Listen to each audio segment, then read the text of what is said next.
Welcome to the unboxing review of the Huion GT-220 V2 Graphics drawing tablet. Now, I'm pretty much a Huion fan, as I've recently been using the GT-191 as my main workhorse, and before that the older GT-220 that still came with a 4000 levels pressure pen. So when Huion got in touch and asked if I wanted to review the 220 version 2 with their 8K levels pressure pen, I said sure. Let's take a look. And links of course in the description below. So what you can expect inside of a shipping cardboard box is a display ready package in black with a carry handle at the top, as well as the old "you could be crafting art like this" promotional imagery on the front. Then you've got some QR codes on one side and the product specifications down the other. This box opens from the top, where there is a smaller card box inside containing most of the peripherals, including a drawing glove which is designed to protect the screen from building up greases from your hand whilst you keep your main fingers free to use the pen unencumbered. And worth a quick mention, I used to use my old screen without suiting up, and it did not take long before it needed a wipe down. So these things are strongly recommended.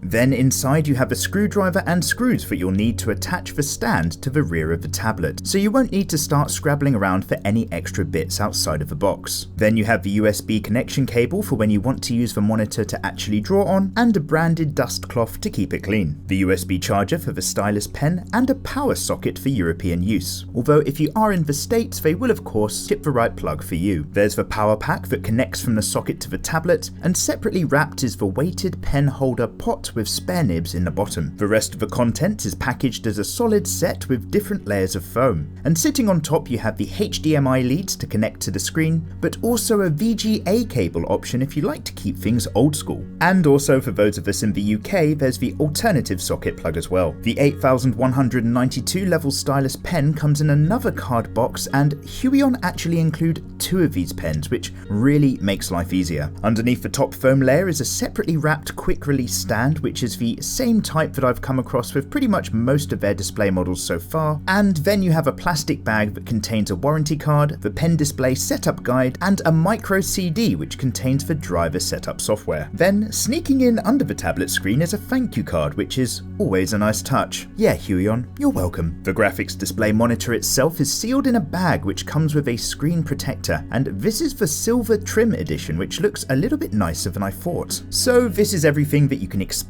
from the box. You've got the tablet screen itself, the warranty manual and thank you cards, the country appropriate power leads and transformer, VGA and HDMI options for the screen, although they don't include any DVI leads despite the tablet having DVI connectivity, but we're going to come back to that shortly. Then there's a glove and the cleaning cloth, the stand, and 2 of the 8K pressure pens. So the first thing that you'll want to do, unless you plan to mount your screen onto a swing arm, is to screw on the stand with the bits provided and peel off the screen protector. And so this is how the Huion GT-220 V2 Graphics drawing tablet looks in a relatively small workspace, and immediately with that 22-inch 1080p screen, you can see that this thing gives you a lot of surface area. And when looking at the pictures online, I was worried that the silver trim model would actually have a dated, slightly beige, early 2000s feel about it, but I really was pleased to see that the silver trim on this is actually rather nice. And just a really quick comparison shot against my 19-inch GT-191, where you can see that the screen area on this model starts from a slightly lower point where it sits on the desk, as well as finishing off obviously a little higher. Now that silver bar frames right around the edge of the tablet with a relatively thin edge, but it does certainly bulge out a bit at the back. That's where it makes space for all of the connection and power cables to slot up and into the rear, and also a couple of low side vents to let in the cooler air whilst the heated air of the tablet itself can vent out near the top. It has a rubber bar that runs along the bottom center to grip the surface and take the pressure, and also lift the tablet up off of the table surface to allow the power and calibration buttons for the monitor to sit underneath the right hand side. In terms of the color settings, the Huion screens are pretty good. The vibrance was strong, and unlike a lot of others, it wasn't too dark or muted. When comparing it to my main monitor, however, the overall color tones were just a little bit too far over to the cool blue side, so I found that just setting it over to a warm screen setting with the menu buttons really brought it into line. The glass on this screen also gives it a really sharp, crisp quality compared to the less glossy surface of my main monitor, and being 22 inches across, it can play a movie with a satisfying image quality as long as you're not sitting too far away.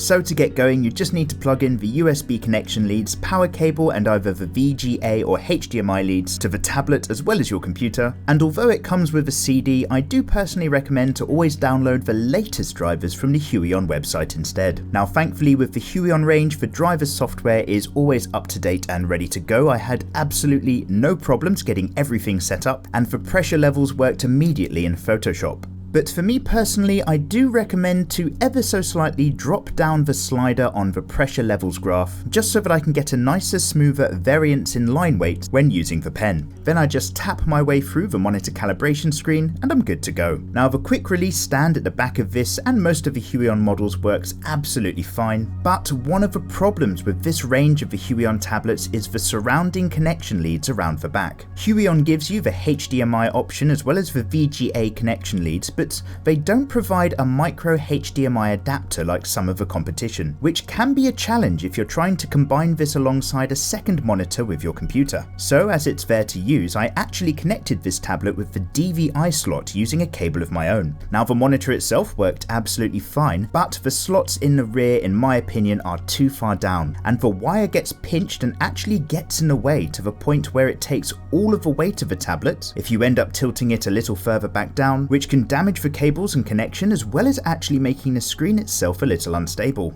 So you won't be able to use this tablet at its lower angles. Now I appreciate that DVI head is a really chunky thing, so I did have another go with the HDMI lead instead, but even then doing my best to keep all of the wires aside and clear from the stand, I could only lower the screen a little bit further before it became unstable again. So do be careful if you tend to tip your screen back at quite an angle. With its larger screen area compared to the 191, there is a little extra flexing at the edges when a relatively small amount of pressure is applied, but it is nice and firm in the center and the actual screen area where you're going to be working and leaning. As for the pen, Huion have done really well with their 8192 levels pressure stylus. It is the same type that came with my GT191 version 2, and I've mentioned before that aside from Wacom, it is actually one of the best digital pens available. It has a battery inside which charges via the USB in the rear, but having two of them means that it's not going to stop your workflow if you just charge the other one in the background. And I find that you can certainly use them for at least as long as a real biro might hold some ink. The weight of the pens is nice, they don't feel cheap at all, and as well as the length that mimics the longer artist pens of old, it also tapers into a slightly triangular front to slip the fingers of your grip into a good position if you end up too near the nib. The weighted pen pot also unscrews to house a set of spare nibs in the bottom and has a nice texture finish along the top, allowing the pen to sit on its side or more commonly pop straight into the top, a bit like an old school inkwell pen. Now the real test for me of course is what the GT-220 version 2 is actually like to use over a long evening of art and drawing. So I'm going to talk about what I do and don't like about this tablet in a slightly more general sense overall. Now when you first take it out of the box, the pen to screen texture with the newer Huion models feels overly grippy and jerky, kind of like it's biting in just a bit too much to the screen. Now not to worry, that is simply the plastic nib needing to wear down ever so slightly, essentially just breaking the pen in. And if you work away with it for about 20 minutes, the outer coating of that nib will wear back just a fraction to give you a really nice texture and feeling and a much more smoother glide across the screen. I did mention that the tablet does not lean all of the way back, but for me at least I wouldn't actually work quite at that angle anyway, and the amount of tilt that I required to get things done was never a working problem. The tablet itself was relatively cool to use, but after a very long session of hours, I'd say about the top 20% of the screen area did build up a fair amount of heat.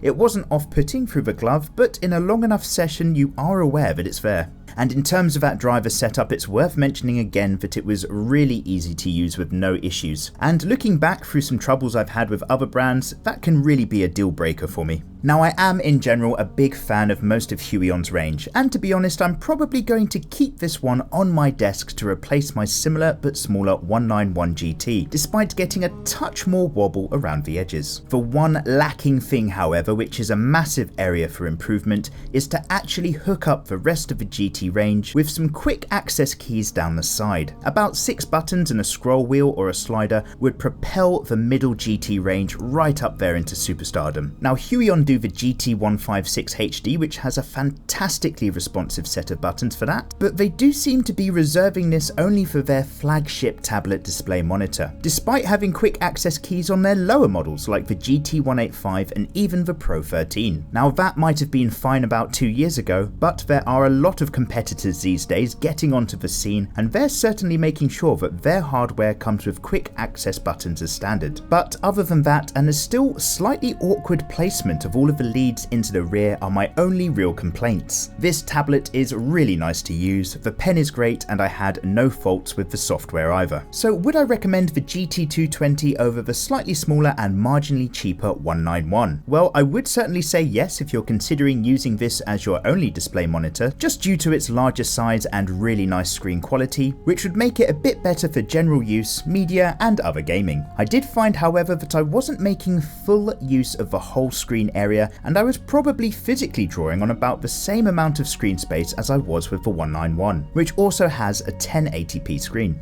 But bigger is otherwise better, and I did certainly appreciate all of the icons and menus just being a touch larger and more legible for my old man eyes. So if you own a 191, it might be a bit silly to spend your money upgrading to this instead of something a bit of a bigger step up, but other than that, the Huion GT-220 version 2 is still one of the strongest arguments at not having to pay for Cintiq prices. So it goes without saying a great big thank you to Huion for sending over the GT-220 version 2 graphics drawing tablet over for review, and again for the curious, I've got links to everything below in the description. And thank you so much guys for watching this review. I hope you find it to be helpful with your own buying decisions, and if you like what's going on around here, please make sure to click that subscribe button and ring that bell for more stuff in the future, because it really helps me out. So have yourselves a lovely week and take care.